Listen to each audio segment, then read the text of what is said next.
In today's show, we're looking ahead to Thursday in the NBA, the streaming options, what we're watching for in those two games. Michael Bolton. Thanks, Josh. It's Michael Bolton here, and it's time for another episode of the Locked On Fantasy Basketball Podcast. Let's get to it. Let's get to it, indeed. You are Locked On Fantasy Basketball, your daily fantasy basketball podcast, part of the Locked On Podcast Network.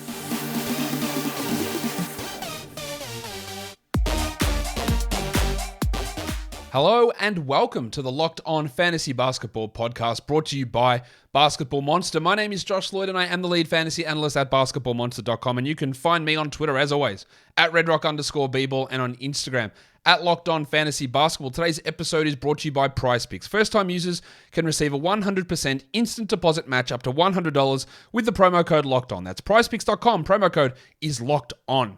Thank you for making Locked On Fantasy Basketball your first listen every day. We are free and we are available on all platforms. So there's only two games on, so we can dig a little bit deeper into what we're watching for. We can dig a little bit deeper in when we're actually watching these games as to what we're trying to see. There's also big stream opportunities with plenty of open, active roster spots available for your fantasy squad. So we're going to get into that right now. Let's get it on, Gilly.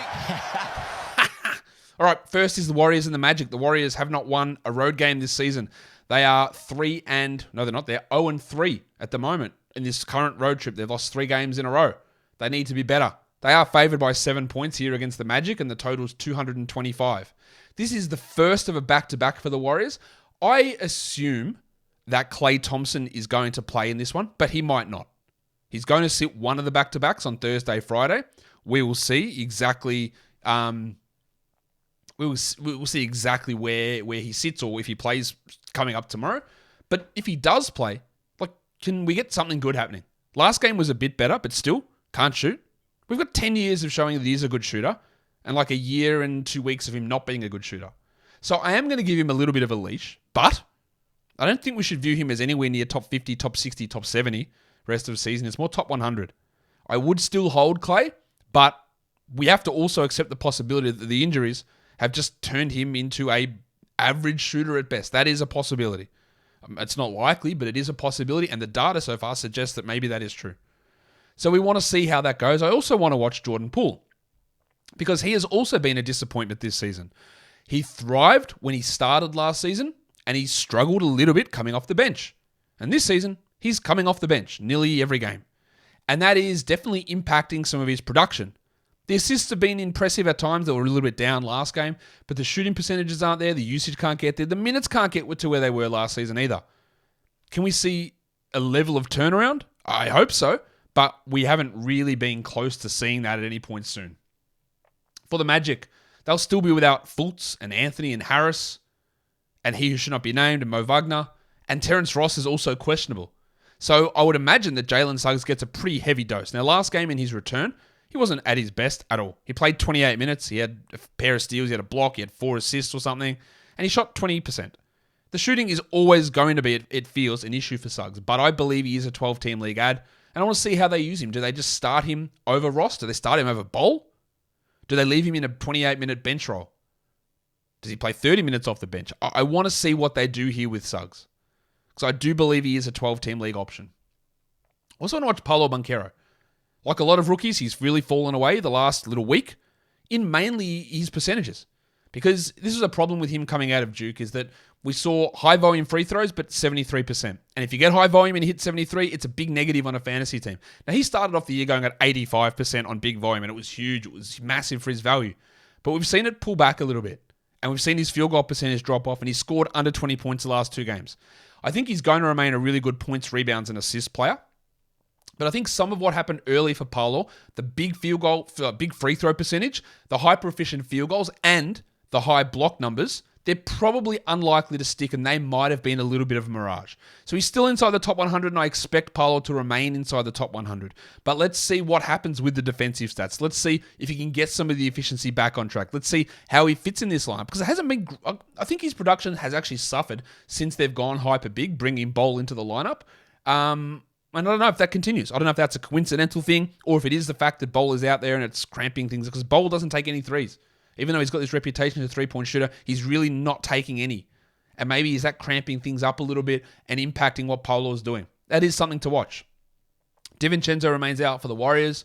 Iguodala is also going to miss. And as I said, Terrence Ross is questionable. I don't know whether Clay plays because it is the first of a back-to-back. He might sit the first. He might sit the second. We don't have that data at this point, but we do have the data that PrizePicks is daily fantasy, and it's a daily fantasy that you want to play. Instead of going up against lineups, against tens of thousands or hundreds of thousands of people trying to build a salary cap lineup, you just go straight against projections. That's it. You go up against the projections. You could say Klay Thompson over under 2.5 threes. You go, all right, more or less, done. Draymond Green over under 6.5 assists. I'll take less. Steph Curry, 25.5 points. Do I go over? Sure. You get between 2 to 5 of those individual projections. You put them into a lineup, and you can win up to 10 times your entry fee. Really easy. You're not playing against other people. You're competing just against the projections. It doesn't just have to be the NBA. NFL, Major League Baseball, NHL, our favorite league, disc golf, women's college basketball, men's college basketball, college football, soccer, esports, NASCAR, golf, cricket, the list goes on. So many different options. It's safe and fast, and entries can be made in under 60 seconds, and it's available in over 30 US states and in Canada. So download the PrizePicks app or go to prizepicks.com to sign up and play daily fantasy sports. First-time users can receive 100% instant deposit match up to $100 with the promo code LOCKEDON. If you deposit $100, PrizePicks will give you $100. If you deposit $50, PrizePicks will give you $50. Don't forget to enter the promo code LOCKEDON at sign up for an instant deposit match up to $100. After you've listened to Locked On Fantasy Basketball, check out our daily sports recap show, Locked On Sports Today. Wherever you find podcasts, all the big stories are there, and it's on YouTube as well. So let's look at the NuggetsThunder, the second game of the day. The Nuggets in this one are 6-point favorites. The total is 229.5. At the moment, no one is ruled out of this game. Bones Highland and Ish Smith, both questionable. Highland missed last game. Smith got injured in the last game. If they're both out, then the point guard stocks are really low. And they're going to have to really be forcing Bruce Brown into that role, which could really help his value. So that's something for us to watch. But on the Nuggets side of things, the headmaster Jamal Murray. He is a point guard, obviously. He's their starting point guard, and he turned it around last game. The minutes were the most encouraging thing. I think he played 32, but he scored decently. He was a massive buy low guy, and that window might still be open a little bit. But let's see what he looks like here. Hopefully, the turnaround is starting and it's continuing, and he's going to start pushing back for top 75, top 60. Because it has been a real struggle to begin the year, but we saw some positive signs. I also want to watch Maga Porter Jr. Now, he claims he can be a 50% three-point shooter, which, of course, is not real. All I have to do is make one over every 2 shots. All right, Michael, why has nobody ever done that before? Because it's just not going to happen. Maybe he's real. Maybe he's awesome. Maybe he's going to do that. He's not. But let's watch what he's able to do, because he's been encouraging. Apart from that one game last week for back management, which is, sends shudders down your, I was going to say spine, pun unintended, as you worry about his back. But otherwise, he's been good. He hasn't hit top level of what he can do. He's not up to there yet. And that's reasonable. He's working his way back. But he's been encouraging. He's shooting well again. He's doing solid things as a mid-round sort of fantasy player. And I'm not really sure what more we can have hoped for, or what more we're actually going to get out of him. But let's see him do it. Let's see him continue to play at this level and see what else more we can get out of him. For the Thunder, I want to watch the Bronco, Jalen Williams. Broncos country, let's ride. It was great on Tuesday. He started, but the performance wasn't good, 22 minutes. So what do they do with him? Do they keep him starting? Do they play him 26 minutes off the bench like they did the game before that one? Do they start him and play him low minutes? Are the steals real? He's had 6 steals in the last 2 games. That's obviously not real. But can he be a 1.7, 1.8 steals guy? Can we get a little bit more usage or minutes his way? Will they continue to stick with him in the lineup? These are all questions that are important to answer. And I believe he's worth having because there's 2 games on. Like, if we get that data that it doesn't work and then we see it again Saturday and it doesn't work, then drop him. No problem. But the opportunity has been presented. The opportunity in terms of games on the day is presented. We take advantage of it. I also want to see Shai Gilgeous-Alexander, who is the number 1 player in fantasy basketball at the moment. Unbelievable numbers, unbelievable production. He's the number 1 driver in the NBA, and he has been for a few years. He's adding defensive stats. He's missed 1 free throw all season. There is going to be some regression from Shai. It's going to happen. But we just enjoy what he's doing. Is he a sell high? I don't think so. And I'll tell you why, because no one's going to give you first round value back. People probably don't give you second round value because they're worried about an invisible tank that maybe is not coming. or a fake shutdown or something. Now, Shea could very easily get injured, as could anyone. And maybe Shea has a slightly higher likelihood of that. But I think we just roll with it. I reckon if you went to trade him, you would only get top 35 back, and I don't think that's enough. So, is there a risk? Sure.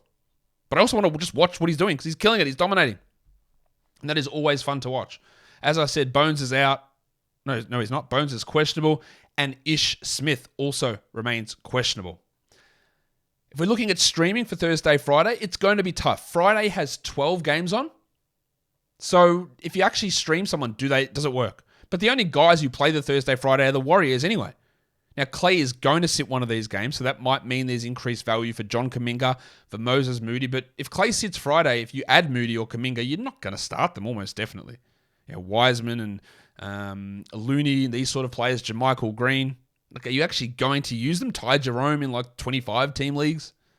Probably not. But they are the only option on a Thursday, Friday back-to-back that you can use. For category leagues, for Thursday, Alexei Pokusevski. The minutes are trending up. It's in the right direction. So that's great. We're going to see some ups and downs, but he's worth grabbing and seeing what happens. It might not work out. He's not even a top 200 player this season, but we look at it. Kevon Looney, just solid across-the-board production. The Shark, Bruce Brown. If Highland and Smith miss, his minutes could really go up. And he is a really strong stream. Trey Mann. Yep, I'm not sure the upside is really there with Giddey likely playing more minutes and Williams back, but good stream value. Jeremiah Robinson-Earl did it defensively yesterday, so he's another option for us. JaMychal Green, look, we're scraping the bottom of the barrel. Mo Bamba, Chuma Akeke, but these guys are all available, and some of them, Pokusevski and Brown to me are the top two here, followed by Mann, but they are options. In deeper formats, Robinson-Earl, JaMychal Green, Akeke, Aaron Wiggins, all over the shop in terms of minutes, but there's something there. Jeff Green, Moses Moody, Christian Brown, and amazingly, in deep leagues, yes, DeAndre Jordan is someone to use. For points leagues, these guys are all available in over 50% of leagues. Jalen Williams, the Bronco, yeah. Alexei Pokusevski, yes. Kevon Looney, maybe not. Kentavious Caldwell-Pope, yes. Trey Mann, solid stream. Bruce Brown, solid stream. And then there's Robinson-Earl and Wiggins, who we know there's ups and downs with the level of production that they give. And that will do it for a little short what to watch for a 2-game Tuesday. Don't forget to follow this podcast on Apple Podcasts, Google Podcasts, Stitcher, Spotify, and Odyssey, and on YouTube. Thumb it up. Leave your comments and subscribe. Guys, we are done here. Thank you so much for listening, everyone. See ya.